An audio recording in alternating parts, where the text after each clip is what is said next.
और आपको बता दें, इस वक्त की बड़ी खबर है कि निर्मला सीतारमण संसद में पहुंच चुकी हैं।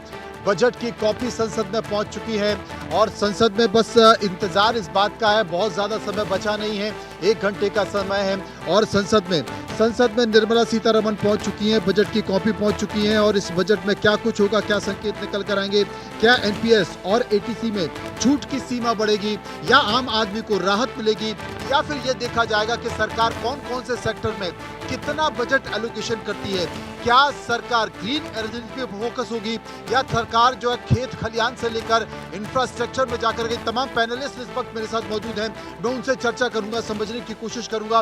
मेरे साथ राजीव जी भी जुड़ गए हैं, उनसे हम बात करेंगे। अजीत मेंडोला मेरे साथ मौजूद हैं, विनीत नाटा मेरे साथ पहले से ही मौजूद हैं और अजय जी मेरे साथ मौजूद हैं। मैं विनीत जी से और पूछना चाहता हूं क्योंकि उनको निकलना है। विनीत जी, जो रेयर अर्थ है, सबसे बड़ी चीज देखी जा रही है, क्या सरकार रेयर अर्थ को लेकर भी कुछ प्लान कर सकती है और उससे सरकार को कैसे फायदा होगा? पीएम नेशनल क्रिटिकल मिशन के अंतर्गत रेयर अर्थ मैग्नेटिक मिनरल के ऊपर सरकार का अभी ज़बरदस्त फोकस है। इलेक्ट्रॉनिक व्हीकल, सेमीकंडक्टर एट्सेट्रा, इन इंडस्ट्रीज़ के अंदर में ये रॉ मटेरियल के तौर पे यूज़ होता है और प्राइमरीली आयात किया जाता था। तो इस सेक्टर में, इन मिनरल्स में सेल्फ सफिशिएंसी बढ़ाने के लिए और हमारा सप्लाई चेन लॉजिस्टिक्स सुदृढ़ रहे और ये इंडस्ट्रीज़ को ये जो रेयर अर्थ मैग्नेटिक मिनरल्स के का रॉ मटेरियल है, जो कच्चा माल है, ये पूरे साल अनवरत रूप से उपलब्ध रहे, इसके लिए सरकार से अपेक्षा है कि वो जो कंपनियां इस क्षेत्र के अंदर में काम करना चाहती हैं और इस प्रोजेक्ट्स लाना चाहती हैं, उनको बढ़ावा दिया जाए, उनको राहत दिया जाए। रेयर अर्थ को लेकर, क्योंकि बहुत सारा ऐसा मिनरल्स है, क्रिटिकल मिनरल्स है जो देश की जमीन में, देश की धरती में छुपा हुआ है। देश के गृह मंत्री अमित शाह भी इस वक्त संसद पहुंच चुके हैं, प्रधानमंत्री का इंतजार किया जा रहा है, कैबिनेट पहुंची जा रही है। कैबिनेट में आपको बता दें, कैबिनेट में बजट को रखा जाएगा और उसके बाद फिर संसद में चला जाएगा। तमाम सारी चीजें हैं। अजीत मेंडोला मेरे साथ मौजूद हैं। मेंडोला साहब, एक और बजट, 8 साल में सरकार ने बजट को दुगना किया है, बहुत सारी स्कीम्स लेकर आई है और जिसमें ये कह सकते हैं कि रियायती भी दी गई हैं और लोगों को पैसा भी दिया गया है, लेकिन वही पैसा, वही सब्सिडी या वही फ्रीबीज अब सरकार की चिंता भी बन रही है। साथ में इस बात को लेकर भी चिंता है कि राजकोषीय घाटा है, वो कैसे कम किया जाए, आप क्या मानते हैं? देखिए, चुनौतियां तो बहुत सारी हैं। सरकार ने जो योजनाएं चलाई हुई है उसमें पैसा तो लगता ही है। अब आप समझिए कि जो फ्री अनाज बांटा जा रहा है 80 करोड़ जनता को, गरीब जनता को, वो भी एक बड़ा वो है। लेकिन क्या है मनु जी कि लगातार चुनाव होते रहते हैं हमारे देश में। अभी 4 महीने बाद 4-5 राज्यों का चुनाव है। उन चुनाव को देखते हुए सरकार बहुत कड़े कदम अभी कुछ ऐसे नहीं उठाने जा रही है जो मुझे लगता है कि ये कोई घोषणा ऐसे करेंगे। अब आम आदमी किस चीज़ की चाहता है कि भाई बजट में जो पिछले साल इनकम टैक्स में जो छूट दी गई थी, क्या इस बार और बढ़ेगी, जैसे चर्चा बढ़ सकती है।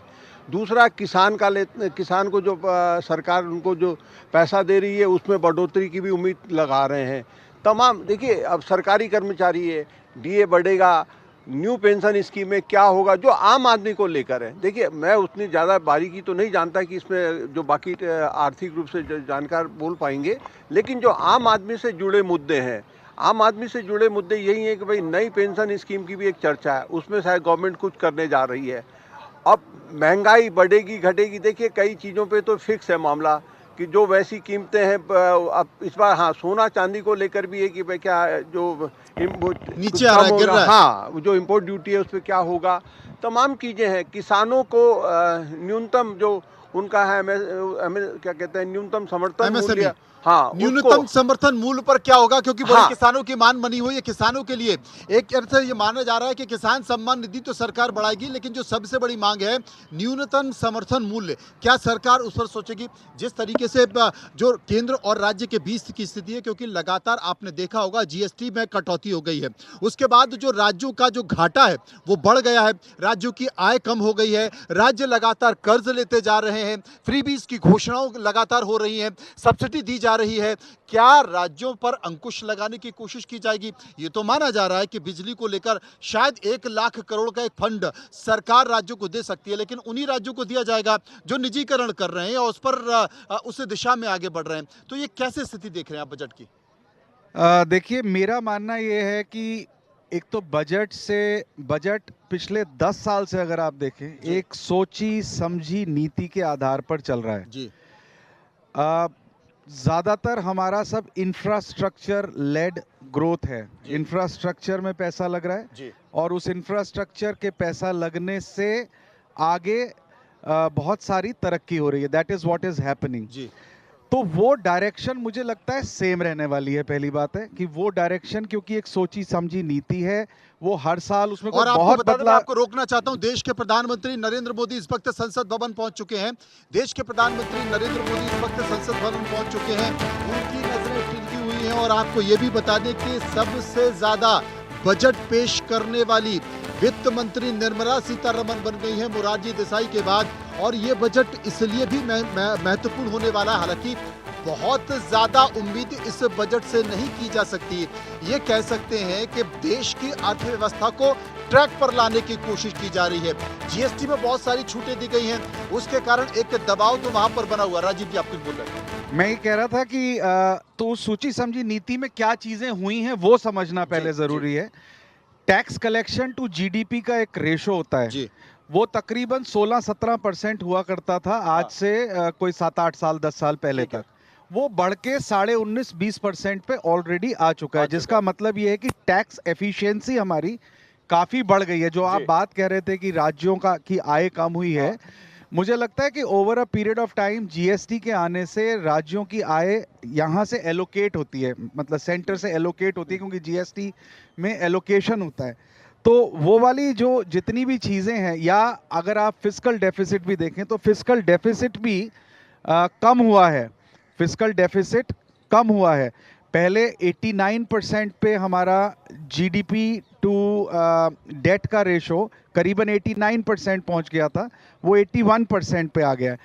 तो ये सारी चीज़ें एक डायरेक्शन में मूव कर रही हैं। इस बारी मुझको लगता है कि रूरल कंजम्पशन को बढ़ाने की कोशिश करी जाएगी। जी। रूरल कंजम्पशन, क्योंकि फाइनली आपको अगर देश की तरक्की करनी है तो कैसे होगी, ये अब हमें तो समझना आपको है। गांव की तरफ जाना चाहिए और ये कहा भी जाता है कि भारत की आत्मा बेसिकली गांव पे बसती है। अमित मेरे साथ मौजूद है, एक बार हम सीधे अमित के पास चलेंगे। Amit, over to you.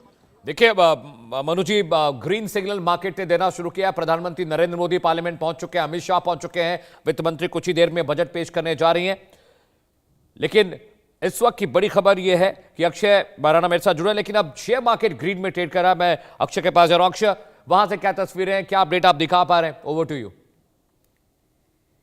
देखिए, भुवनेश्वर में चाय की चुस्की से शुरू होने वाली ये शहर अब जो बजट पेश होने वाला है वहीं में सारे लोगों की निगाहें टिकी हुई है।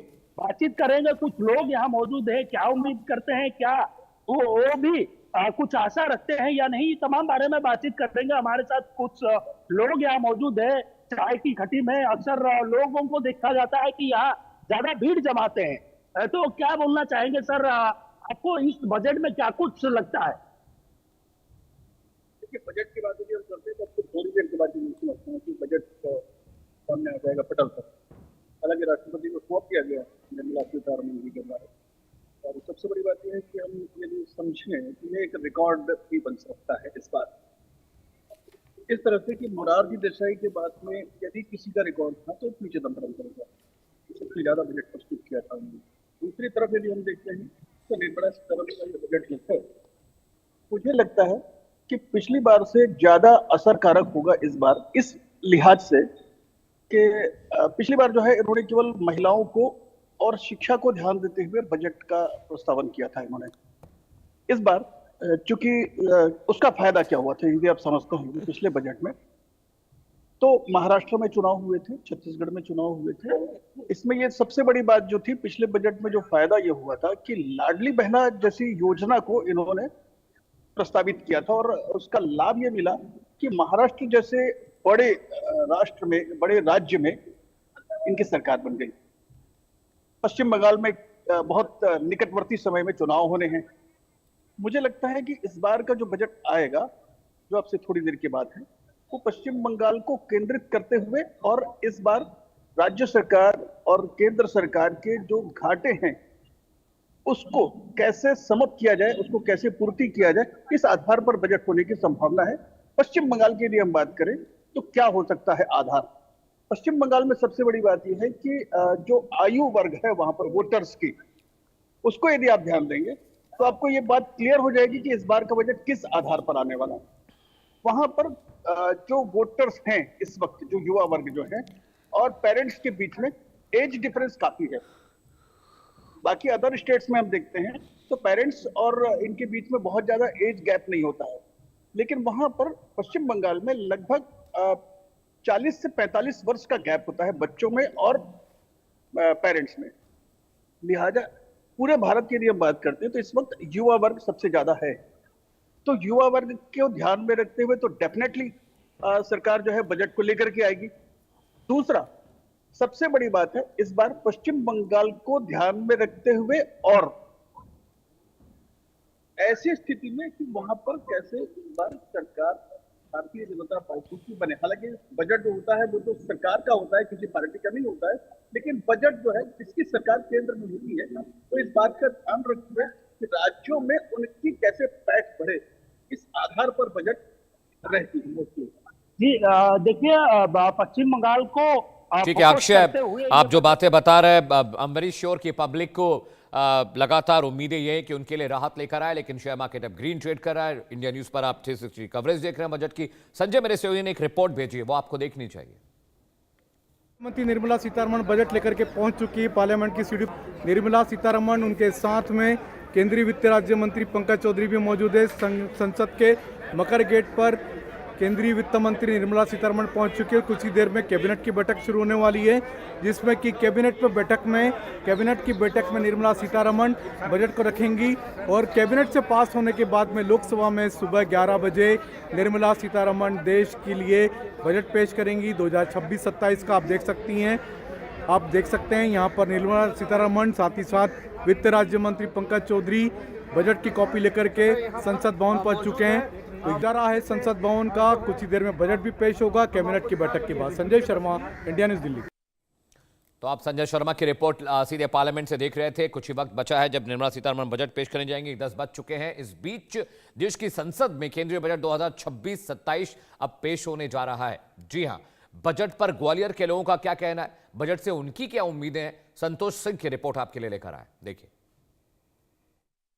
आज देश की वित्त मंत्री निर्मला सीतारमण बजट पेश करने जा रही हैं और लोगों की क्या अपेक्षा है ये जानने के लिए हम ग्वालियर के मध्य Pradesh chamber of commerce industry जो है वहाँ पर हम मौजूद हैं और यहाँ पे कई व्यापारी संगठन जो यहाँ पे रहते हैं और उनके पदाधिकारी हमारे साथ मौजूद हैं। वो क्या सोचते हैं बजट को लेकर, उनसे जानने की कोशिश करते हैं। प्रवीण जी, क्या चाहते हैं आप, बजट किस तरह का होना चाहिए? देखिए, बजट पूर्व सुझाव को संकलित करके Madhya Pradesh chamber of commerce and industries के माध्यम से केंद्र सरकार तक तय समय में हम लोगों ने पहुंचाया है और उसके अंदर जो बातें निकल के आई थी कि जीएसटी का सरलीकरण हो। जीएसटी एक जटिल कर प्रणाली है, लेकिन उसको हम अपनाना चाहते हैं, लेकिन उसका सरलीकरण होना चाहिए। वहीं आयकर का जो टैक्स रिज्यूम है, जिसको एक बार अपनाने के बाद स्विच नहीं किया जा सकता, तो टैक्स रिज्यूम में स्विच करने की अनुमति भी होना चाहिए। आम से लेकर खास जो लोग हैं उनको बजट से काफ़ी उम्मीद है। हालांकि मोदी सरकार जब भी बजट पेश किया जाता है मोदी सरकार द्वारा, तो कुछ ना कुछ चौंकाने की बात इसमें की जाती है। हालांकि कुछ देर बाद ये जो रहस्य है इससे पर्दा उठ जाएगा। फिलहाल अभी के लिए इतना ही। कैमरामैन रवि के साथ संतोष सिंह, इंडिया न्यूज़, ग्वालियर। तमाम तरह की चीजें देखी जा रही हैं और प्रतिक्रिया भी देखी जा रही है। अब हम सृष्टि के पास चलेंगे, लेकिन उसके पहले कांग्रेस के सांसद अशोक सिंह जी मेरे साथ जुड़ गए हैं। अशोक जी, बजट को आप कैसे देखते हैं, क्योंकि 8 साल में अभी तक सरकार ने बजट दुगना किया है। सरकार कहती है हमने खेत खलियान पर भी ध्यान दिया, कृषि पर भी ध्यान दिया, आम लोगों पर ध्यान दिया। आप क्या मानते हैं? देखिए, आपको नमस्कार। और मैं ये कहना चाहता हूँ कि बजट जो है लगातार अभी जो आने वाला है उसमें जनता को, किसानों को सिर्फ निराशा के अलावा मुझे नहीं लगता कि कुछ भी हासिल होने वाला है। लगातार भारत सरकार पर कर्ज बढ़ता जा रहा है। 2000 मनमोहन सिंह जी की जब सरकार थी तब 55 लाख करोड़ था, आज लगभग 180 लाख करोड़ है जी। तो ये दर्शाता है कि क्या हमारी आर्थिक स्थिति क्या है। डॉलर की कीमत लगातार गिरती जा रही है और जिस तरह से आर्थिक स्थिति किसानों को लाभ दोगुना करने की बात कही गई थी। आज तक किसानों को कितना फ़ायदा हुआ है ये पूरा देश जानता है। एमएसपी कानून बनाने की बात लगातार कही जा रही है, उसमें अभी तक एमएसपी कानून बनाने को लेके कुछ भी काम नहीं किया गया। किसानों को जो एमएसपी बढ़ाई जाती है, मुझे नहीं लगता कि वो सफिशेंट है, तो किसानों को भी इसमें कुछ हासिल नहीं होने वाला है और आम जनता को भी इसमें कुछ नहीं मिलने वाला है, ऐसा मेरा मानना है। जी, षष्ठी हमारे साथ मौजूद है। एक बार षष्ठी के पास चलेंगे, वो तमाम लोगों के साथ मौजूद हैं, किसानों के साथ मौजूद हैं। किसानों की भी बात हो रही है कि किसानों को क्या वाकई फायदा होता है। षष्ठी, ओवर टू यू। बिल्कुल। तो देखिए हमारे वरिष्ठ सहयोगी मनोज सर लगातार हमें जानकारी भी दे रहे थे। बजट पर चर्चा हो रही है। देखिए इस वक्त मैं मौजूद हूं और ये जो भारतीय किसान की पहचान है ट्रैक्टर, इस पर मैं मौजूद हूं। किसानों से बातचीत करेंगे कि क्या किसानों को इस बार के आम बजट से कुछ उम्मीदें हैं। बजट की बात करें, किसान सम्मान निधि योजना से लेकर अनुदान राशि से लेकर, और इसके साथ ही अगर बात करें कि बीजों को लेकर क्या नए प्रावधान सरकार लेकर आनी है, इस बार बजट में क्या देखने को मिलेगा, तमाम देखिए यहाँ पर किसान हमारे भाई मौजूद है और बातचीत करेंगे कि इस बार बजट से क्या उम्मीद है। आपका नाम बताइए और ये भी बताइए कि इस बार के केंद्रीय बजट में क्या उम्मीदें कर रहे हैं। मेरा नाम सोरन प्रधान है, तो मैं राष्ट्रीय अध्यक्ष भी हूँ। एक संगठन हम लोग चलाते हैं, किसान एकता संघ। तो किसान की बहुत उम्मीदें सरकार से रहती है और इस बार ज़्यादा उम्मीद है कि किसान का पीछे बहुत नुकसान फसल का हुआ है। जो आपदा आई हैं उनमें बहुत नुकसान, धान की जो फसल हुई थी उसमें बहुत रेट नहीं मिल पाया, फसलें नहीं बिक पाई हैं। हम संघर्ष करते रहते इसी मसले पे। तो बहुत उम्मीद है कि सरकार किसान के बारे में प्रभावी बात सोचेगी, किसान की हित की बात सोचेगी और किसान के जो मूलभूत सुविधाएं हैं, बीज की रही हो या खाद की रही हो या जो संसाधन है किसान के, जो इंस्ट्रूमेंट है सरकार के किसान के, उन पे भी कोई सब्सिडी का कोई प्रावधान सरकार करेगी इस बार। इससे बहुत उम्मीद है हमें। बिल्कुल सब्सिडी का प्रावधान करिए। देखिए मनोज जी, ये किसान कहते नजर आ रहे हैं। ये बताइए कि आपको इस बार के आम बजट से क्या उम्मीद है सरकार से। बजट में कहा यह जा रहा है कि राशि को बढ़ाया जा सकता है। अगर हम किसान सम्मान निधि की योजना की बात करें तो 6,000 से राशि बढ़ाई जा सकती है 9,000 तक। अब देखने वाली बात होगी, कुछ ही क्षण इसमें अब बचे हुए। देखो बिल्कुल, जो किसान सम्मान निधि की 22वीं किस्त आने वाली है, पिछले वर्ष नवंबर में वो आ गई थी, लेकिन इस बार सरकार से हम अपेक्षा करते हैं कि उसमें कहीं ना कहीं वृद्धि होगी। अब ये सरकार यदि उसे नहीं बढ़ा पाती है तो सरकार की नाकामी है। हालांकि अभी सरकार की तरफ से मुझे लगता नहीं कि उसकी कोई आधिकारिक तिथि घोषित कर दी गई है सम्मान निधि की। अभी कोई घोषित नहीं की है फरवरी में देनी है या मार्च में देनी है, पर अब की बार हम पूरा देश उम्मीद कर रहा है कि इस बार ये इसमें वृद्धि की जाए। हाँ, देखिए यहाँ पर अगर हम बातचीत करें तो इंडिया न्यूज के दर्शकों को बताना चाहेंगे कि केंद्रीय मंत्री कृषि मंत्री शिवराज सिंह चौहान ने भी कहा है कि हम बीज बिल को लेकर आएंगे, जहां पर जब बीज खराब हो जाते हैं और इसके साथ ही अगर किसानों के साथ धोखाधड़ी होती है उस पर भी जुर्माना लगाया जाएगा। तो ये नए प्रावधान भी हम देख रहे हैं, बजट में भी इसको लेकर उम्मीद जताई जा रही है। इस बार सरकार से क्या अपेक्षा है आपकी? आप किसान हैं, बताइए क्या वो मूलभूत सुविधाएं हैं और इसके साथ ही अगर बातचीत करें तो इस बार के बजट में कितनी खास उम्मीदें 25-26 से आपको जोड़कर देखी जा रही है? भैया उम्मीद तो पूरी है, अब दे या न दे वो सरकार के अधीन है। उम्मीद तो है किसान है कोई ना कोई फायदा पहुंचाएगी, लेकिन मुझे तो लगनौरी बह के झूठे बहकावे हैं, वायदे न करें सब।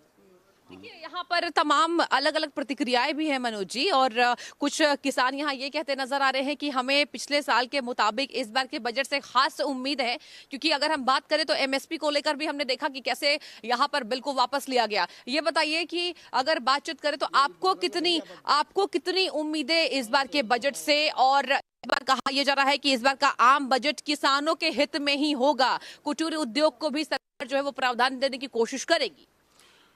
किसानों की उम्मीद है। पहले मैं आपको अपना परिचय दे दूं। मेरा नाम देशा सिंह नागर, किसान एकता संघ का राष्ट्र उपाध्यक्ष।